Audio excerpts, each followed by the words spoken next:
Sports talk with আশিকে সকলকে স্বাগত জানাচ্ছি। আহ, বাংলাদেশের ক্রিকেট প্রেক্ষাপটে আসলে যারা কোনো চ্যানেল ছাড়া বা যারা কোনো ডিজিটাল মিডিয়া ছাড়া বা মাল্টি মিডিয়া ছাড়া যেসব মানুষগুলো আসলে স্টেডিয়ামের ভিতরে ঢুকে কন্টেন্ট তৈরি করে নিজেদের জন্য, তাদের জন্য একটা ব্যাড নিউজ যে বাংলাদেশ 2028 টি-20 বিশ্বকাপে সরাসরি খেলার সুযোগ পাচ্ছে। এখন কেন তাদের জন্য দুঃসংবাদ? বাংলাদেশ যখন বলেছিল যে তারা ভারতীয় বিশ্বকাপ খেলবে না, তখন তাদের চেতনাদণ্ড দাঁড়িয়ে গিয়েছিল। যখন বাংলাদেশকে বাদ দিয়ে দেওয়া হলো বিশ্বকাপ থেকে, তখন তারা বললো বাংলাদেশের এই ক্ষতি হবে, সেই ক্ষতি হবে, এমুক ক্ষতি হবে, তমুক ক্ষতি হবে, বাংলাদেশের বাছাই পর্ব খেলা লাগবে, হ্যান ত্যান এই সেই। আপনার মনে রাখতে হবে এটা আইসিসি। আইসিসি কখনো আপনাদের কথা শুনবে না। আইসিসি যেটা মানে ল বা রুলস এর ভিতরে যেটা আছে সেটা শুনবে।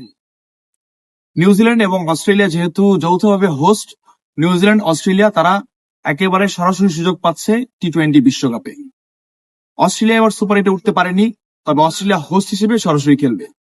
এরপর বাকি যে 8টা দল, সে 8টা দল খেলবে এবং র্যাঙ্কিং এর তারপর যে 3 দল, সেই 3 দল খেলবে। এখন যে র্যাঙ্কিং এর 8 দলে নিউজিল্যান্ড থাকলেও সরাসরি যেহেতু নিউজিল্যান্ড কোয়ালিফাই করছে অ্যাজ স্বাগতিক দেশ হিসেবে, সেহেতু নিউজিল্যান্ডের জায়গায় বাংলাদেশ কোয়ালিফাই করে ফেলছে সেখানে এবং বাংলাদেশ খেলবে।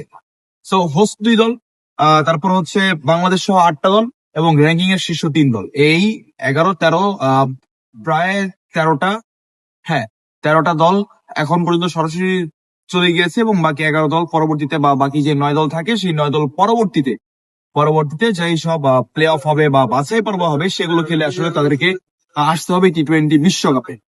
তবে যারা মানে বাংলাদেশের ক্রিকেট বোর্ডকে মানে একেবারে বাদ দেওয়ার জন্য উঠে পড়ে লেগে আছে, তাদেরকে বলবো ভাই বাংলাদেশে প্লিজ শান্তি মতো বোর্ডটা চলতে দেন, প্লিজ বাংলাদেশ শান্তি মতো ক্রিকেটটা হইতে দেন। কারণ একটা কিছু মানে নুন থেকে মানে চাল থেকে নুন কম হইলে আপনারা এইসা পড়েন এই সমস্যা সেই সমস্যা হ্যান ত্যান এই সেই। যে জিনিসে উন্নতি করতে পারবেন না সেই জিনিসটা সমালোচনা করেন না। Thank you so much.